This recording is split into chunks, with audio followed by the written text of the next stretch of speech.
৩ বছর আগে রাজধানীর অদূরে কেরানীগঞ্জে এক কিশোরীকে ধর্ষণের পর হত্যার দায়ে ৩ জনকে মৃত্যুদণ্ড দিয়েছেন আদালত। মঙ্গলবার ঢাকার নারী ও শিশু নির্যাতন দমন ট্রাইব্যুনাল ৪ এর বিচারক মুন্সি মোহাম্মদ মুশির রহমান এ রায় দেন।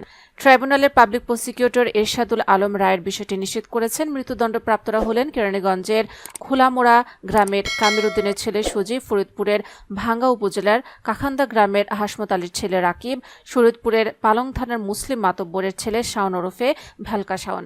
রায় ঘোষণার পর দণ্ডিত রাকিব ও শাওনকে সাজা পরোয়ানা দিয়ে কারাগারে পাঠানো হয়। দণ্ডিত সজীব পলাতক থাকায় আদালত তার বিরুদ্ধে সাজা পরোয়ানা সহ গ্রেফতারি পরোয়ানা জারি করেছেন। আদালত সূত্রে জানা যায় ২০২২ সালের ১১ জুন কেরানীগঞ্জের ওই কিশোরীকে অপহরণ করে ধর্ষণের পর হত্যা করেন আসামিরা। পরে লাশ একটি ডোবায় ফেলে যায় তারা। পুলিশ গিয়ে কিশোরীর মরদেহ উদ্ধার করে।